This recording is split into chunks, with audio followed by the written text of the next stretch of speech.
produit une supernova,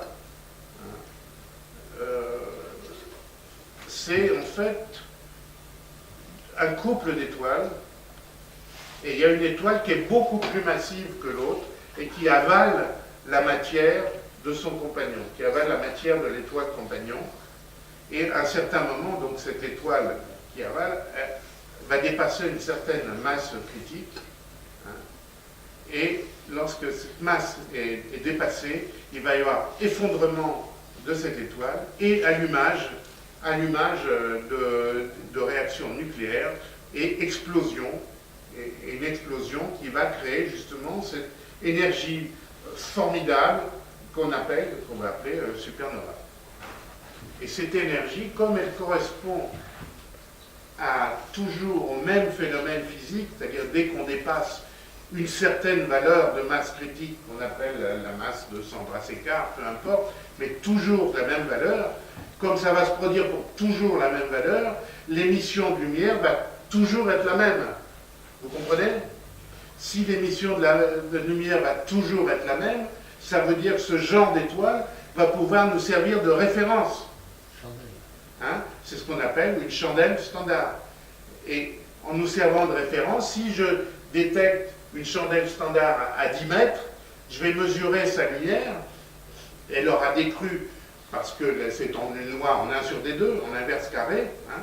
Mais s'il y en a une qui est à 10 mètres et l'autre qui est à 100 mètres, je peux pouvoir, en mesurant la lumière reçue, je vais pouvoir en déduire exactement la distance.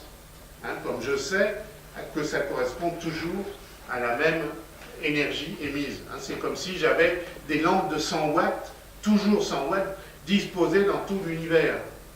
D'accord? Et comment j'ai dit ça de façon très poétique, une lumière qui brille dans la nuit ne permet pas d'en connaître sa distance. Mais si on sait s'il s'agit d'un phare ou d'une bougie, on peut avoir une idée de sa distance, c'est tout à fait le cas. Voilà donc comment se forme une supernova. Donc vous voyez cette étoile très massive qui est une naine blanche par exemple, qui va attirer la matière de son étoile compagnon. Je peux avoir une animation. Oui, voilà. Jusqu'à atteindre la limite, une limite de masse importante, à partir de laquelle elle explose en supernova.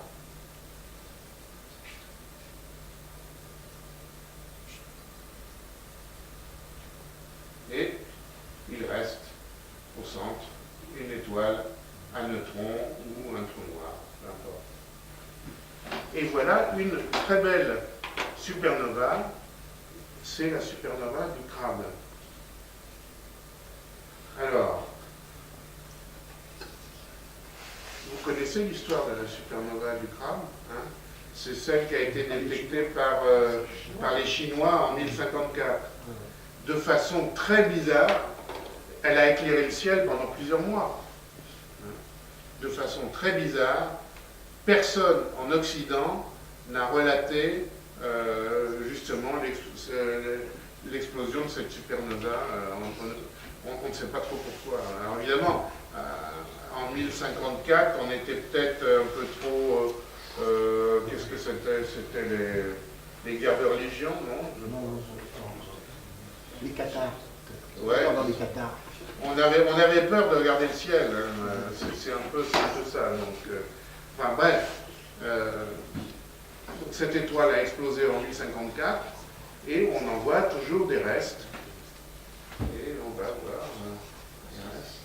Donc, c'est une supernova, je vous ai expliqué le principe. Il y a donc une onde de choc qui va se propager dans tout l'espace, et c'est là où il faut remercier les supernovas, parce que cette explosion, quand elle se produit, il va se produire des réactions nucléaires de fusion, et on va pouvoir, en ajoutant des briques d'éléments qui existaient avant, comme le carbone, l'oxygène, etc., on va pouvoir fabriquer des corps qui ont des numéros atomiques plus importants, qui sont plus lourds.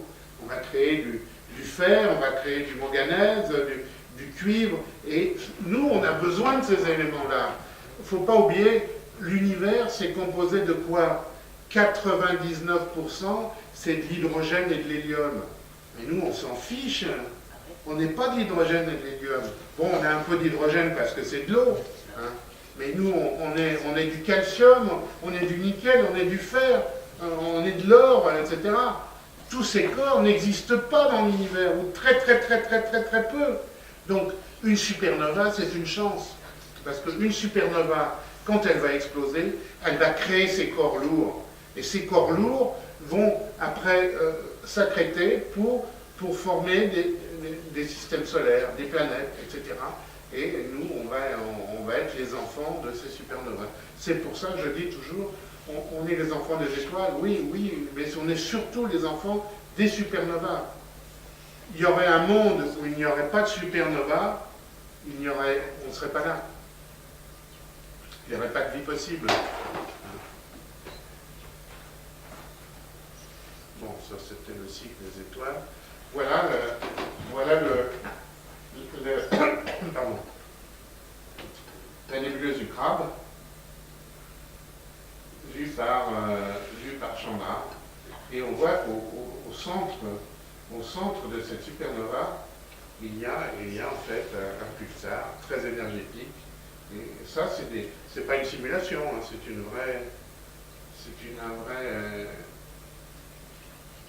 un vrai recueil d'informations. Alors bon, les supernovas historiques, je parle un petit peu des supernovas. On a essayé de chercher des traces des supernovas dans l'histoire. Il semble que la première qu'on ait détectée, elle soit en 1006, donc 1054 c'est le Crabe, 1181 Cassiopée, 1572 j'en ai déjà parlé, Tycho, et 1604 c'est la dernière de Kepler. Et depuis Kepler, on n'avait détecté aucune supernova dans notre galaxie. Et bien on a de la chance, en 1987, on a trouvé une supernova, la supernova de l'ère des télescopes. Alors bon, c'était pas tout à fait dans notre galaxie, c'était juste à côté, c'était dans les nuages de Magellan. Et on a détecté donc la première supernova de l'ère des télescopes qu'on a pu imager donc dans tous les observatoires.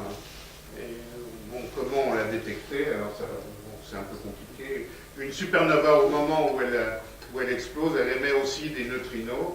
Et vous savez qu'on est traversé à tout instant par des milliards et des milliards et des milliards et des milliards de neutrinos, hein, et que ça ne provoque, pour ainsi dire, rien du tout. Ils sont très difficiles à détecter, et sur ces milliards de milliards de milliards de neutrinos, on en a détecté 12 dans un tunnel au Japon, au fond de la Terre, etc.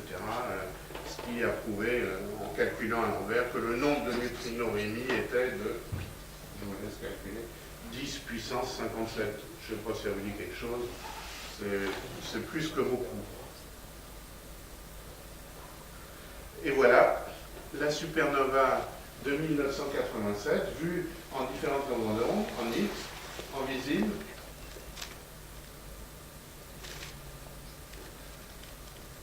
Alors, l'émission X a évolué en 5 ans, hein, dû à l'onde de choc qui se propage. De la même façon, on l'a remarqué aussi dans le visible. Vous allez voir.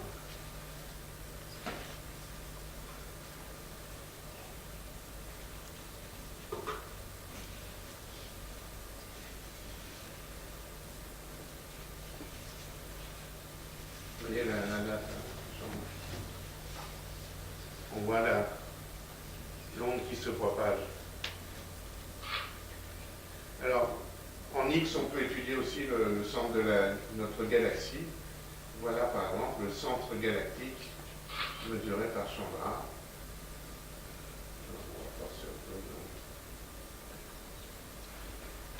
Alors, vous savez que, je vous ai appris la dernière fois, ou la fois d'avant, au centre de toute galaxie se trouve un trou noir massif ou supermassif, et ce trou noir